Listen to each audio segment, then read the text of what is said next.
हिंदुस्तान से पाकिस्तान और पाकिस्तान से हिंदुस्तान एक किल नहीं आ सकती बिना सिक्योरिटी। इतना बड़े आदमी, 4 आतंकवादी उसके पिस्टल के साथ में अंदर आके शूट, आपकी सुरक्षा क्या कर रही थी? आपकी हमें जाने दे, हमारे लिए कुछ करे। मेरे बच्चों का ग्रीन पासपोर्ट था, मेरे बच्चों को अंदर ले लिया, मेरा ब्लू पासपोर्ट है। कोई कहीं पे भी ये नहीं होता कि बच्चों को माँ से जुदा किया जाए, भले कितना भी दंगा रही थी, जो गिड़गिड़ा रही थी, जो तरस रही थी अपने बच्चों के लिए, उनका सवाल का जवाब दो। हम लोग कैसे जाएंगे यहाँ से? ये हमारा कसूर थोड़ी ना है कि हमारी शादी हो। मेरे बच्चे वहाँ वेट कर रहे थे मेरा कि मम्मा आ रही है, ठीक है। और 45 डेज से वैसे ही वो मुझसे अलग है, ठीक है। मैं अपने फादर की तबीयत पूछने और अपने काम से हम लोग अप डाउन करते। मैं कुछ नहीं जानती, हालात कब नॉर्मल होंगे ये भी नहीं जानती, क्या होगा ये भी नहीं जानती, किसने किसको मारा ये भी नहीं जानती। वो भी बेकसूर थे और हम भी वो मर गए, हमको जीते जी मारा जा रहा है।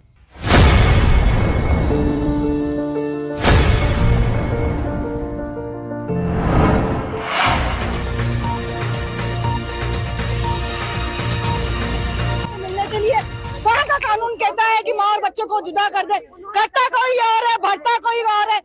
हिंदुस्तान से पाकिस्तान और पाकिस्तान से हिंदुस्तान एक किल नहीं आ सकती बिना सिक्योरिटी। इतना बड़े आदमी, 4 आतंकवादी उसके पिस्टल के साथ में अंदर आके शूट, आपकी सुरक्षा क्या कर रही थी? आपकी कमजोरी है, हमारी कमजोरी नहीं है। हमारे गवर्नमेंट हमको राइट्स देती है, आप उस राइट्स को छीन नहीं सकते। किसी भी हाल में इस रास्ते को खोला जाए और हमारी माँ बहन जितने भी वहाँ भी छोटे छोटे बच्चे हैं, उनको भी नहीं लिया जा रहा है, यहाँ से भी नहीं भेजा जा रहा है। उन मासूम बच्चों को क्या कसूर है जो दूध पीता हुआ है? हमको इंसाफ दो और हमको हमारी आवाज को हर जगह का फैलाया जाए। और ये मेरी बहनों को ये फंसी हुई है, इनको घर भेजा जाए। हम और कुछ नहीं जानते हैं, आप इस चीज को कहाँ तक पहुँचाते हैं और हमारे को कहाँ तक इंसाफ मिलता है? हमारे बच्चे वहाँ पे रो रहे हैं, बिलक रहे हैं, वहाँ रखने के लिए कोई नहीं है, वहाँ रहेंगे बच्चे, छोटे बच्चे। 18 बॉर्डर पर यह हुआ, उन्होंने हमारी बात नहीं सुनी, सिर्फ ब्लू पासपोर्ट देखा, उसके अलावा उन्होंने कुछ नहीं देखा। नहीं, हिंदुस्तान की ओर से रोका गया। पाकिस्तान कह रहा है कि हम एक्सेप्ट कर लेंगे, वो नहीं एक्सेप्ट करने दे रहे हैं। जो है पाकिस्तान में ऐसी महिला है जो भारत की जो यहाँ नहीं रोका जा रहा है। ये वो कह रहे हैं हम लेंगे नहीं, ग्रीन पासपोर्ट नहीं लेंगे और ब्लू पासपोर्ट नहीं देंगे।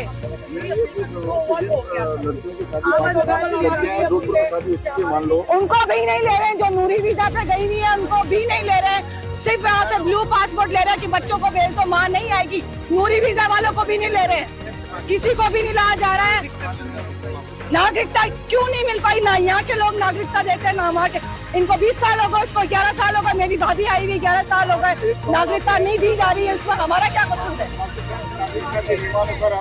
क्यों नहीं ली? पाकिस्तान में स्लिप जमा की हुई है, उन्होंने भी नागरिकता नहीं दी। 11 साल हो गए, मेरी भाभी आई हुई पाकिस्तान से, हिंदुस्तान ने भी नागरिकता नहीं दी। एक बहन आई हुई, उसको 25 साल हो गए, 20-25 साल बाद वो अपने मायके गई है, उसको भी नहीं दी गई नागरिकता। ना यहाँ से नागरिकता दी जाती है, ना वहाँ से नागरिकता दी जाती है। 7 साल में रूल्स होते हैं, नागरिकता दे दी जाती है, चाहे वो हिंदुस्तान हो चाहे पाकिस्तान हो, दोनों तरफ से कोई नागरिकता नहीं दी गई। नहीं तो अभी अपने अपने पासपोर्ट पे होते, आराम से आते और आराम से जाते। ये हालात चलते रहेंगे, ये कब सही होंगे ये हमें नहीं पता। ये ऐसे ही चलता रहेगा क्या? इनमें माँ बच्चों का जो शादी हुई उनका क्या कसूर है? हमारी रिश्तेदारी भी वहाँ की है, यहाँ भी रिश्तेदारी है, इसका क्या सोल्यूशन है हमें नहीं पता। लेकिन फिलहाल हम नहीं जानते, अभी जो फंसी हुई माएँ, इनको इधर भी भेजो, उनको इधर भेजो, अपने बच्चों से अपने परिवारों से मिलवाओ। हम और कुछ। मेरा नाम नौरीन खान है। क्योंकि मेरे पास था ब्लू पासपोर्ट, सिर्फ ग्रीन पासपोर्ट की एंट्री थी वहाँ अंदर। मेरे 2 बच्चे बहुत रोते हुए गई है अंदर। बस हमारा किसी तरह हमारे बहुत जल्द से जल्दी हो सके, हमारी आवाज़ आगे पहुँचाए और हमारे वहाँ जाने का हमारा इंतजाम करवाए। बस हमें यही कहना है। अब जो हो गया सो हो गया, हमारा रास्ता खुलवाए, हमें जाने दे, हमारे लिए कुछ करे। मेरे बच्चों का ग्रीन पासपोर्ट था, मेरे बच्चों को अंदर ले लिया, मेरा ब्लू पासपोर्ट है। कोई कहीं पे भी ये नहीं होता कि बच्चों को माँ से जुदा किया जाए, भले कितना भी दंगा फसाद हो, कुछ भी हो। कहीं पे भी बच्चों को ले लिया और हमें ले लिया। 1 साल के दूध पीते बच्चों को बीएसएफ वालों ने अंदर ले लिया कि इनको दे दो, माँ नहीं रहो। ये कहाँ का कानून है? किस जगह का कानून है? हमको मैं रहती कराची में हूँ, शादी मेरी वहाँ हुई भी है, 11 साल हो गए मुझे और मेरे 2 बच्चे हैं और यहाँ पर मेरे मम्मी पापा का घर है जोधपुर में।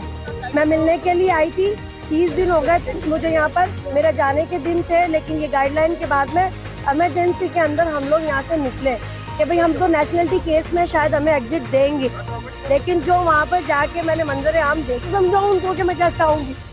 अगर जो भी गाइडलाइंस आपने चलाई थी हमारे लिए भी तो कुछ करते ना। नेशनलिटी हमें अभी मिली नहीं है, 11 साल हो गए हैं मुझे, नेशनलिटी की स्लिप मौजूद है, जिस दिन मुझे वो नेशनलिटी मिलेगी वो स्लिप जमा हो जाएगी, लेकिन मेरा घर तो वही है ना। मैं तो अपने मायके आई थी और आज मैं इतनी मुसीबत से, हम लोग 3 घंटे में तैयारी करके वहाँ गई और 900 किलोमीटर है जोधपुर से वहाँ पर, कितना पैसा बर्बाद हुआ। मेरे हस्बैंड वहाँ से इमरजेंसी में आए, मेरे बच्चों को लेकर आए। सबसे पहले तो मेरे बच्चों के सवाल का जवाब दो कि मैं उन्हें कैसे समझाऊं कि उनकी माँ कब आएगी। मुझे जवाब चाहिए इस बात का। मुझे, मेरी बहन को, मुझ जैसी ऐसी 30 बहनें खड़ी हुई थी बॉर्डर पे, जो रो रही थी, जो गिड़गिड़ा रही थी, जो तरस रही थी अपने बच्चों के लिए। उनका सवाल का जवाब दो। हम लोग कैसे जाएंगे यहाँ से? ये हमारा कसूर थोड़ी ना है कि हमारी शादी वहाँ हुई भी है या हमें नेशनलिटी नहीं मिली है। इवन वहाँ पर जो पाकिस्तानी लड़कियां फंसी हुई है उनसे भी यही कहा जा रहा है कि इंडियन बच्चों को भेज दो। माँ कैसे रहेगी? क्या आपके बच्चे नहीं है? आपके बच्चे नहीं है क्या? हमारा हम जायज खड़े नहीं है? हमारा राइट नहीं बनता बोलने का?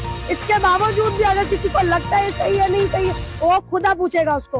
और जो कुछ भी चल रहा है ना यहाँ पर, मैं विनती करती हूँ हमारे जाने का प्रबंध करें। 4 दिन से करे, हफ्ते भर से करे या 10 दिन से करे, हमारे लिए रास्ता खोले। हमारा घर वही है। ये मेरी बहन 20 साल से वहाँ रह रही है, इसकी 2 बच्चों को वहाँ छोड़कर आई है, बच्चे ले लिए। आपके बच्चों को एक्सेप्ट कर लिया गया, आपको नहीं जाने दिया? नहीं, मेरे बच्चे आए नहीं थे, मेरे बच्चे वहाँ वेट कर रहे थे मेरा कि मम्मा आ रही है, ठीक है। और 45 डेज से वैसे ही वो मुझसे अलग है, ठीक है। मैं अपने फादर की तबीयत पूछने और अपने काम से, हम लोग अप डाउन करते हैं इस सिचुएशंस में, हमेशा आते जाते हैं। लेकिन इस बार उन्होंने ये कह दिया कि ब्लू पासपोर्ट नहीं जाएगा तो नहीं जाएगा, चाहे वो अंदर नेशनलिटी केस है, चाहे वो कोई भी केस है। अब वो मैं अपने बच्चों को कैसे एक्सप्लेन करूं? मुझे उसका जवाब चाहिए। सोचे ना, भारत की ओर से रोका गया है, पाकिस्तान की? भारत की ओर से हमें रोका गया कि हम अंदर एंटर नहीं देंगे। तो आपके बच्चों से मुलाकात हुई? कैसे हुई? कहाँ से हुई? हमें अंदर ही नहीं जाने दिया बीएसएफ वालों ने, तो वहाँ कैसे पहुँचूंगी मैं? 3-3 साल के बच्चों को लेके क्रॉसिंग करा दी, मार बाएं रो रही है। कितने लोग थे वहाँ? 30, मेरे जैसी 30 बहनें थी वहाँ पर जो ये केस भुगत रही थी मेरे जैसा। कोई कहीं से आया था, कोई कहीं से आया था, कोई कहीं से आया था। नाम बता। मेरा नाम अफशीन जहांगीर है और बस सर मैं बहुत फेड अप हूँ। अठारी बॉर्डर पे जैसे ही हमने एंट्री करी, एक 4 माएँ रो रही थी, उन्होंने अपने बच्चों को 1.5 साल बच्चों को बीएसएफ वालों ने अंदर ले लिया ग्रीन पासपोर्ट देके, और जो उनकी माएँ थी ब्लू पासपोर्ट की, उनको उन्होंने साइड में कर दिया कि आप नहीं जा सकती। जब हम पहुंचे हमारे साथ भी यही सलूक हुआ गया कि उनको साइड में कर दिया, ब्लू पासपोर्ट है नहीं जाएंगे, ब्लू पासपोर्ट है। वो सुनने को तैयार ही नहीं कि ब्लू पासपोर्ट के अंदर क्या क्या कहानी है, उन्होंने नहीं देखी। तब ये आप जैसे ही मीडिया भाई थे, वो लोग वहाँ खड़े थे, हमने हमारी गुहार, हमारी आवाज उन तक पहुँचाई कि आप जहाँ तक भी आवाज पहुँची जाए कि वहाँ तक पहुँचाइए कि यहाँ से मैं कुछ नहीं जानती, हालात कब नॉर्मल होंगे ये भी नहीं जानती, क्या होगा ये भी नहीं जानती, किसने किसको मारा ये भी नहीं जानती। वो भी बेकसूर थे और हम भी वो मर गए, हमको जीते जी मारा जा रहा है। हमारे बाबा को ले लिया गया और आपको नहीं लिया गया, ये क्या? मेरी बहन के बच्चों को ले लिया, मेरी बहन बड़ी वाली बहन है, उसके बच्चों को ले लिया गया है, माया को नहीं लिया गया।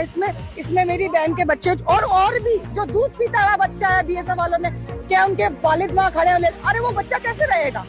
इंसानियत कहाँ थे? तो पाकिस्तान एक्सेप्ट कर रहा था आपको? बिल्कुल कर रहा था, लेकिन ये भारत नहीं जाने दे रहा, वहाँ से भी नहीं आने दे रहा है। जब यहाँ से टाइट प्रोटोकॉल हो गए नहीं, तब उन लोगों ने भी टाइट प्रोटोकॉल अपनी जो गाइडलाइंस है जारी कर दी कि अब वो हिंदुस्तानी भी वहाँ नहीं रह सकता।